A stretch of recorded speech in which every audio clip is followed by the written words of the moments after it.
প্রভু যীশু খ্রিস্টের মধুর নামে আপনাদের প্রত্যেকের স্বাগত জানাই। আরেকটি বার বাইবেলের একটি নতুন টপিক নিয়ে আমরা আজকে আলোচনা করব। খুবই কমন একটি বিষয়, অপবায় পুত্রের গল্প, যা পাওয়া যাবে লুক লিখিত সুসমাচার তার 15 অধ্যায় 11 থেকে 35 পদ, 32 পদ।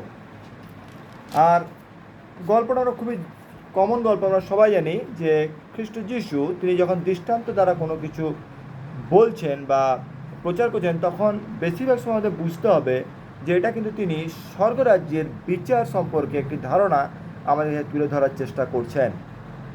যখন আমাদের মৃত্যু হবে এবং যখন খ্রিস্টের দ্বিতীয় আগমন হবে, তখন কিভাবে বিচার হবে, আমরা যেভাবে বিচার করি ঈশ্বর ঠিক সেভাবে আমাদের বিচার করবেন, নাকি আমাদের বিচার একটু অন্যরকমভাবে হবে। এটা ডিপেন্ড করে যে আমাদের কীরকমভাবে আমরা বাইবেলটাকে বুঝেছি তার উপর। খ্রিস্ট যিশু তিনি বলছেন, এক ব্যক্তির 2 পুত্র ছিল এবং একদিন কনিষ্ঠ তার পিতাকে বললেন যে সম্পত্তিতে আমার যে অধিকার সেটা ভাগ করে আমাকে দিয়ে দাও। আর সেটা পাওয়ার পর সে 2 দেশে চলে গেল এবং সেখানে গিয়ে সে তার পয়সা সে অপচয় করলো, অপব্যবহার করলো। একদিন যখন তার পয়সা শূন্য হয়ে গেল, তখন সে সেখানে কাজ খুঁজে বেড়াচ্ছে। আর যখন তার পয়সা ছিল তখন তার অনেক বন্ধুবান্ধব ছিল, কিন্তু যখন সে পয়সা তার চলে গেল, কোনো বন্ধুবান্ধব তার সঙ্গে থাকলো না। শুধুমাত্র তার নিজের যে একটুকু কাপড় চোপড় ছিল সেগুলো নিয়ে সে কারো বাড়িতে গেল, গিয়ে কাজ খোঁজার চেষ্টা করলো। আর সে ভদ্রলোক তাকে বললো যে আমার কাছে কোনো কাজ নেই, একটি কাজ আছে, শূকর পালকে চড়াতে হবে। আর তার বিনিময়ে সে পর্যাপ্ত পরিমাণে খাবারও পেত না। আর সে একদিন অনুশোচনা করলো যে আমার পিতার বাড়িতে চাকর বাকররাও আমার থেকে অনেক উৎকৃষ্ট খাবার খায়, আমি বরং এক কাজ করি, ফিরে যাই আমার বাবার কাছে, গিয়ে বাবাকে বলি যে আমি তোমার বিরুদ্ধে এবং স্বর্গীয় পিতার বিরুদ্ধে পাপ করেছি, আমি তোমার পুত্র হওয়ার যোগ্য নই, তুমি শুধু আমাকে একজন চাকরের মতো রাখো। দেখুন গল্প থেকে আমরা কী কী বিষয় দেখতে পাই। পয়েন্ট নাম্বার 1, যে আমরা সবাই চাই যে আমাদের যে অংশ সেটা যেন আমরা পেয়ে যাই। বাবা বেঁচে থাকতে আমরা অনেক সময় ডিমান্ড করি যে তোমার যে সম্পত্তি ওই সম্পত্তি তাতে আমার কি অংশ সেটা আমাকে বুঝিয়ে দাও। স্বর্গীয় পিতা আমাদের যে অধিকার সেটা আমাদেরকে অনেক আগেই বুঝিয়ে দিয়েছেন। তিনি আমাদেরকে 5টা তালন্ত দিয়েছেন, যেটা হচ্ছে আমাদের পঞ্চ ইন্দ্রিয়, চক্ষু, কর্ণ, নাসিকা, জিহ্বা, ত্বক। আর এটা যদি আমরা ভালোভাবে ব্যবহার করতে পারি, তাহলে আমরা আমাদের বহুগুণ আমরা আমাদের সম্পত্তিকে আমরা বাড়িয়ে নিতে পারি।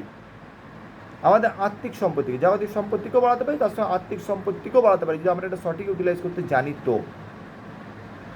আর ঈশ্বর আমাকে এই তালন্ত এই জন্য দেয়নি যে আমি এটা অপব্যবহার করব, মিসইউজ করবো, আর একদিন আমার তালন্ত শেষ হয়ে যাবে।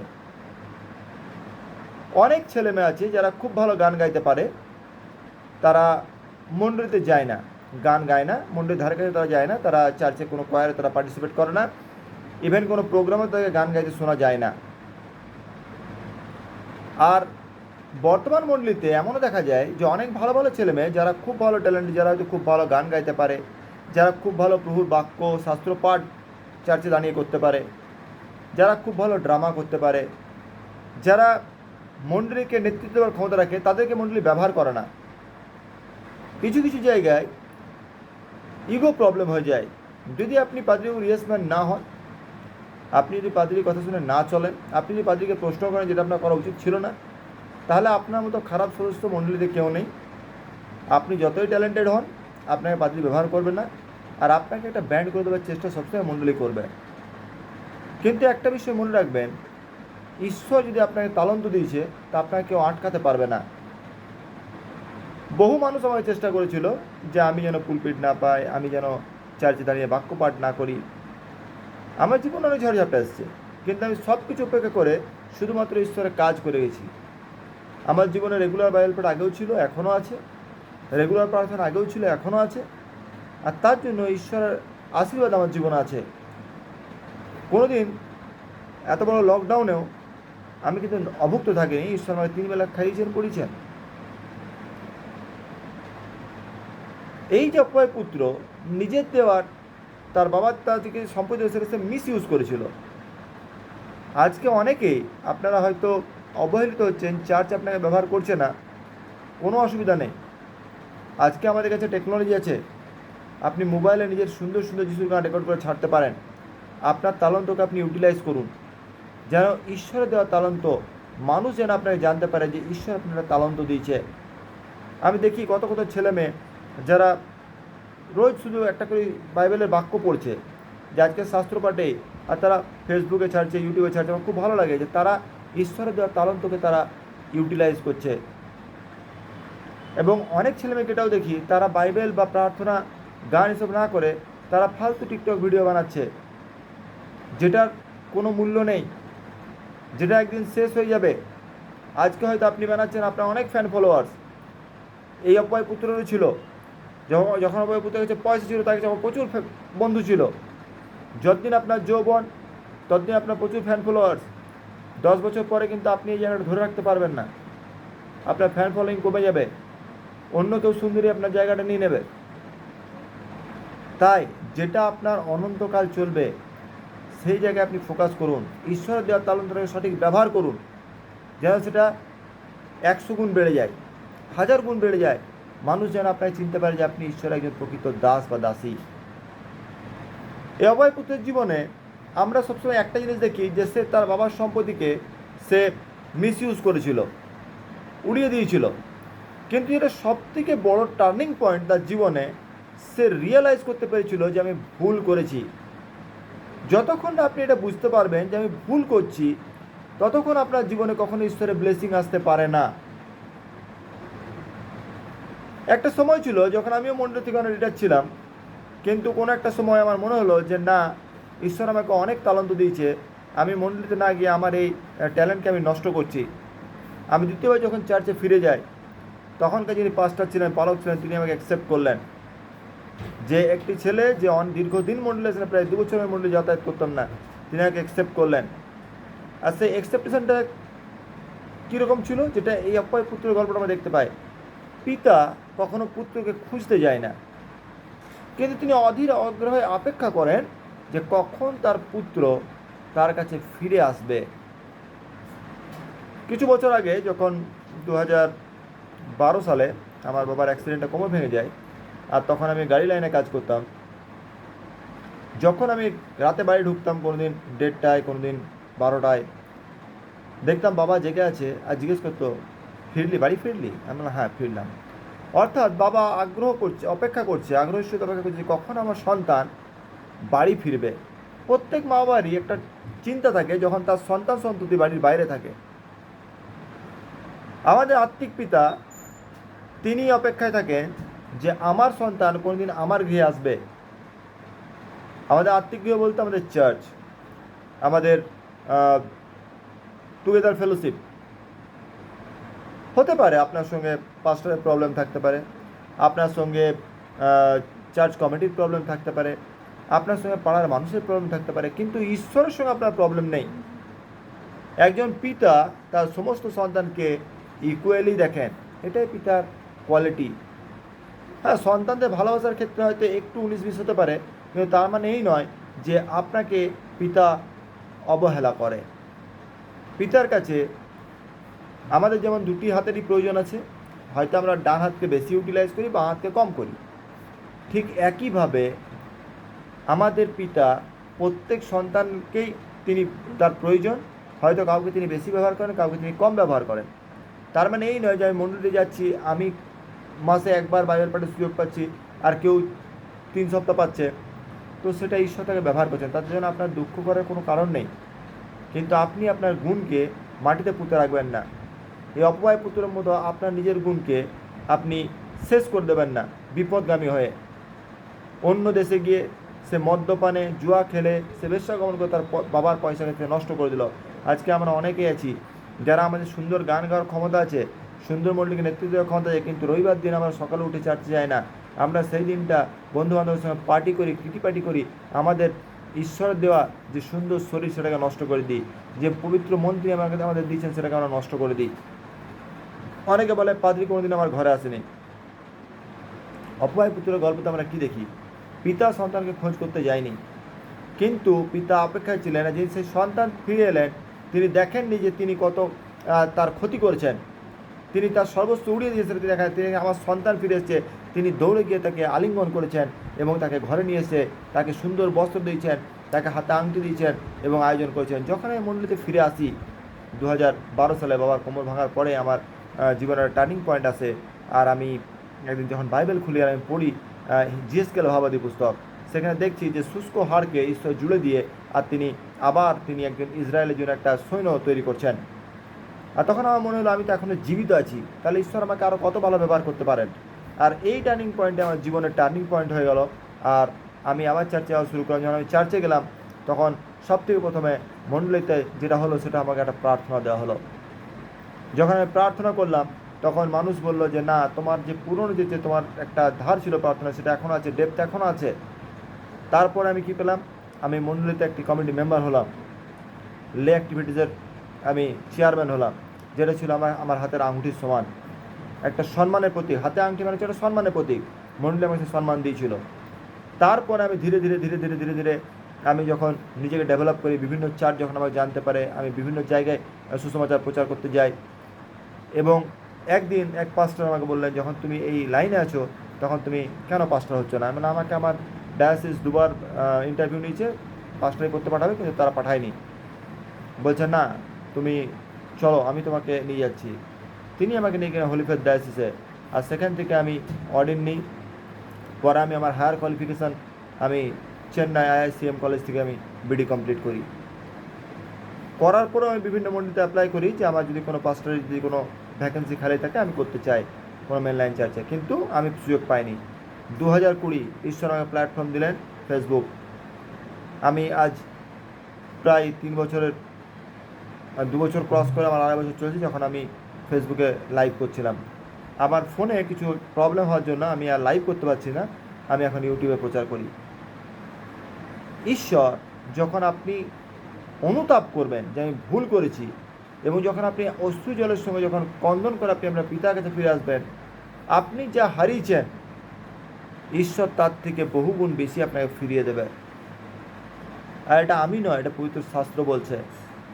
সে ঘরে ভোজ হচ্ছে আর তার বড় ছেলে তাতে সে ক্রুদ্ধ হলো। স্বাভাবিক ব্যাপার, যে ভাই ছিল না, যে ভাই তোমার সম্পত্তির অংশ নিয়ে সে উড়িয়ে দিয়েছে বাজে কাজে, সে আজ ফিরে এসে তুমি আনন্দ করছো। এই আনন্দের প্রতীকটা হচ্ছে স্বর্গের রাজ্যের আনন্দ।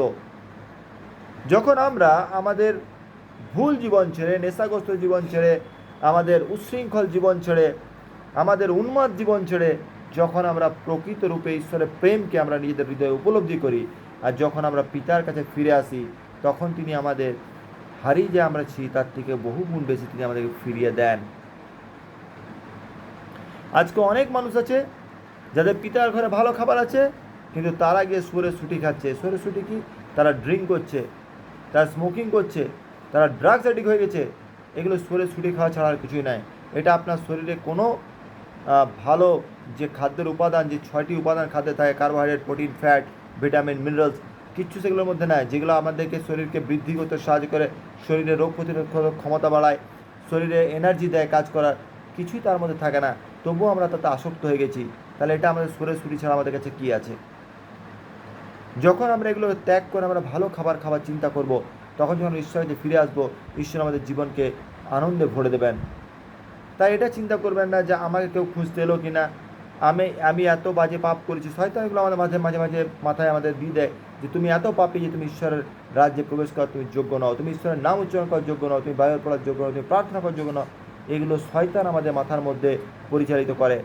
বাস্তবিক ঈশ্বর আধে আগ্রহে আজও অপেক্ষা করছে যে কখন আপনি বা আমি ফিরে আবার মন্দিরে যাব, আমরা তার স্তুতি আরাধনা প্রশংসা করব। ঈশ্বর নিজের সাদৃশ্যে মনুষ্যকে এই জন্য সৃষ্টি করেছিলেন যেন আমরা তার স্তুতি আরাধনা প্রশংসা গৌরব করতে পারি, তার রাজ্যকে বিস্তার করতে পারি। খ্রিস্ট যিশু যখন তিনি পৃথিবী থেকে চলে যাচ্ছেন, স্বর্গে যাচ্ছেন, তিনি বলছেন যে সমুদ্র জগতে যাও, সুসমাচার প্রচার করো, আর সমস্ত মানুষকে শিষ্য করো, আর বাপ্তিস্ম দাও। কিন্তু দুঃখের বিষয়, আজকে আমরা কেউ সুসমাচারটাকে আমরা বাদ দিয়ে দিচ্ছি। আমাদের জীবনে সব কিছু কিন্তু সুসমাচার নেই। চার্চে যাই, বিভিন্ন রকম প্রচার হয়, সুসমাচার বাদ। সুসমাচার মানে এই নয় যে মতি মার্ক লুক জোহানের উপর প্রচার। সুসমাচার মনে হচ্ছে মানুষকে মোটিভেট করা যে আপনি এখনও জীবিত আছেন। যে শুষ্ক অস্থি যেটা ছেড়ে গেছে সেটা যদি ঈশ্বর জুড়ে আবার যদি ঈশ্বর তার পরিকল্পনা সিদ্ধ করতে পারেন, তাহলে আপনি এখনও জীবিত আছেন। আপনি ফিরে আসুন ঈশ্বরের কাছে, দেখুন ঈশ্বর আপনার জন্য কী পরিকল্পনা করে রেখেছে। সবাই পুত্রকে অ্যাকসেপ্ট করেছিল যে আমি ফিরে গেলে বাবা আমাকে আলিঙ্গন করবে, দূর থেকে দেখে বাবা ছুটে এসে আমাকে আলিঙ্গন করবে। এক্সপেক্ট করেনি। সে এক্সপেক্ট করেছিল যে বাবা আমাকে ভালো বস্ত্র দেবে, সে এক্সপেক্ট করেছিল যে বাবা আমার দাড়ি খড়ি করাবে আর আমাকে হাতে আঙুঠি পরাবে, সে এক্সপেক্ট করেছিল যে বাবা আমার জন্য ফিস্ট করবে, 5 জন লোককে ডাকবে, 10 জন লোককে ডাকবে, আমার ঘরে নৃত্য হবে। তার এক্সপেকটেশন ছিল না। সে ভেবেছিল আমি একটা চাকরের মতো হয়তো ঘরে সম্মান পাবো, তার বেশি কিছু পাবো না, কারণ আমি অলরেডি আমার যে যা ছিল আমি সেটা নিয়ে নিয়েছি, সেই ঘরে আমার আর কোনো অধিকার নেই। শয়তান আমাদের মাথায় সবসময় এটাই দেয় যে মণ্ডলীতে তোমার যা যা পাওয়ার ছিল তুমি পেয়ে গেছো, আর তার মণ্ডলীতে তোমার কোনো স্থান নেই। Are you get out from here. Now it is a turn for new couples, new generation, new couples. But এটা শয়তান আপনার মনের মধ্যে দিচ্ছে, আপনি ফিরে যান, দেখুন ঈশ্বর আপনাকে আপনার পুনঃসম্মান ফিরে দিচ্ছেন কি না। অনেকে আছে, আমি ব্যক্তিগতভাবে অনেককে জানি যারা মণ্ডলী আগে যেতেন, মণ্ডলীতে তাদের অনেক কন্ট্রিবিউশন ছিল, তারা আজকে ছেড়ে দিয়েছেন। কেন? Due to politics. পাস্টারের কাজ, পাস্টারকে আমরা পিতা বলি, পিতা কখনো চায় না যে আমার 2 সন্তানের মধ্যে লড়াই লাগায়। কিন্তু দুঃখের বিষয় আজকে বেশিরভাগ মণ্ডলীতে পাস্টারদের একটা কাজ হয়ে গেছে, নীতি হয়ে গেছে যে 2টো গ্রুপ বানিয়ে দাও, 2জনের মধ্যে লড়িয়ে দাও। 2 বান্দর লড়াই করবে আর বিড়াল পেড়া খেয়ে যাবে। তো এই যে সিচুয়েশানটা চলছে, এটা যারাই করছেন তারা মণ্ডলীর ক্ষতি করছেন, নেক্সট জেনারেশন ক্ষতি করছেন, আর সবথেকে বড়ো ক্ষতি খ্রিস্টানিটির করছেন। আজকে বিভিন্ন জায়গায় আমরা দেখি না যে খ্রিস্টানদের উপর অত্যাচার হচ্ছে। মণিপুরে এত বড় কাণ্ড, তার কারণ কি? তার কারণ আমরা নিজের, আমাদের মধ্যে ইউনিটি নাই। আমরা সবসময় আশা করি কেউ আমাদের পলিটিক্যাল পার্টি এসে আমাকে প্রোটেক্ট করবে, আমাকে সাপোর্ট করে। আমরা নিজেদের প্রোটেকশন নিজেরা করতে হয় না, আমরা ভেদাভেদ করে নিয়েছি।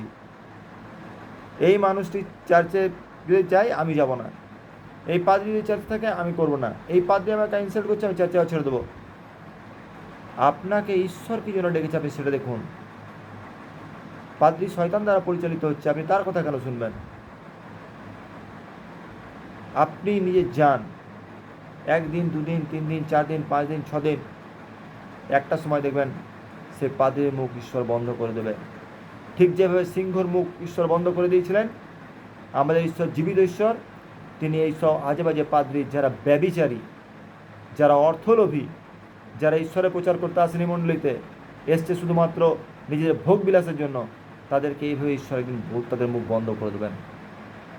আর যদি আপনি ভাগ্যবান হন, আপনি বেঁচে থাকতে সেটা দেখতে পারবেন। কারণ জীবন্ত ঈশ্বরের বাক্য বলছে যে আমার দাউদ সিংহাসনে বসার লোকের অভাব হবে না। যারা আজকে মনে করছে যে আমাদেরকে ডায়াসিস বাদ দিলে ডায়াসিস চলবে না, ভুল ধারণা। ডায়াসিস আগেও চলতে, এখনও চলবে। কোনো চার্চ যেটা ঈশ্বর বানিয়েছে, যেটা ঈশ্বরের পরিকল্পনা যেটা বানানো হয়েছে, সেখানে পাস্টার বরাবর থাকবেন, সেখানে কংগ্রিগেশন বরাবর থাকবেন, সেখানে ঈশ্বরের ব্লেসিং বরাবর থাকবে। কিন্তু যেটা মানুষ নিজের স্বার্থে বানিয়েছে সেটা খুব জলদি আপনি দেখবেন শেষ হয়ে যাবে। তাই ঈশ্বর আজকে আমাদেরকে বলছেন আপনি ঈশ্বরের পথে ফিরে আসুন। অপয় পুত্র আমাদেরকে শিক্ষা দিচ্ছে যে আপনি আপনার উচ্ছৃঙ্খল জীবন ছেড়ে নিজের অ্যানালাইজ করুন, রিয়েলাইজ করুন যে আমি ভুল করেছি। আর যখন আপনি অনুতাপের অশ্রু নিয়ে যখন আপনি ফিরে আসবেন, পিতা কখনোই আপনাকে ফেলে দিতে পারবে না। পিতা আপনাকে আলিঙ্গন করবে, পিতা আপনাকে উচ্চ স্থান দেবে, পিতা আপনার জন্য ভোজ প্রস্তুত করবে। যখন আমি মণ্ডলী ছেড়েছিলাম আমি কখনো ভাবিনি যে আমি কোনদিন পাস্টার হব। আর দেখতে দেখতে আজকে সুসমাচার প্রচার করতে করতে আমার 24টি বছর আমি পার করে দিয়েছি। আগামী যতদিন আমি বেঁচে থাকবো, ঈশ্বর আমাকে এইভাবেই ব্যবহার করবেন। আর আমার যতটুকুই আমি ঈশ্বরের জ্ঞান আমার আছে, আমি এইভাবেই আপনার কাছে তুলে ধরবো, যেন প্রকৃত বাইবেলের ডেপথ আপনারা জানতে পারেন। হারিয়ে যাওয়া পয়সা যদি আমরা ফিরে পাই আমরা আনন্দিত হই, হারিয়ে যাওয়া মেস যদি আমরা ফিরে পাই আমরা আনন্দিত হই, হারিয়ে যাওয়া সন্তান যখন আমরা ফিরে পাই আমরা আনন্দিত হই। আমরা জাগতিকভাবে যদি যেটা আমরা চিন্তা করছি, তাহলে চিন্তা করুন যে আমাদের আত্মিক পিতা যিনি আমাদেরকে সৃষ্টি করেছেন, তিনি কত না খুশি হবেন যখন আমরা আবার ফিরে আসব শয়তানের সমস্ত রকম ক্রিটিসাইজ, শয়তানের সমস্ত রকম পরিকল্পনা সব কিছু আমরা উপেক্ষা করে আমরা যখন পিতার কাছে ফিরে আসব, তিনি ক্ষমা হবে, তিনি আমাদের ক্ষমা করবেন, তিনি খুশি হবেন, ক্ষমা করবেন এবং তিনি আমাদের উচ্চ স্থান দেবেন। বিশ্বাস করুন এই ভার্সে, এই দৃষ্টান্তে। আর আপনারা যে যদি আছেন, অনেকেই আছেন আর যারা বিপদগামী, অনেকে আছেন যারা আজকে নেশাগ্রস্ত জীবনযাপন করছেন, অনেকে আছেন যারা উচ্ছৃঙ্খল জীবনযাপন করছেন। আপনারা নত নম্র হন, অনুতাপের অশ্রু চোখে নিয়ে আপনাদের জাগতিক পিতামাতা এবং আত্মিক পিতার কাছে ফিরে আসুন। ঈশ্বর এই বাক্য দ্বারা আপনাদের প্রত্যেকে আশীর্বাদ প্রদান করুন। আমেন।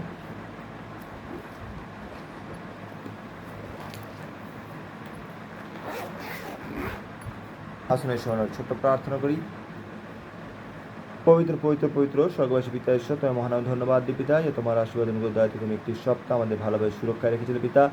তাই তোমায় ধন্যবাদ দিই তোমার এই পবিত্র দিনে তোমার পবিত্র শাস্ত্র থেকে একটি সুন্দর বাক্য মানুষের তুলে ধরতে তোমার সাহায্য করছে। তাই তোমায় ধন্যবাদ দিই পিতা। আজকের দিনে যারা যারা এই উপাসনায় পিতা উপস্থিত হয় পিতা, তাদের প্রত্যেকে তুমি এই বাক্য বোঝার ক্ষমতা দাও।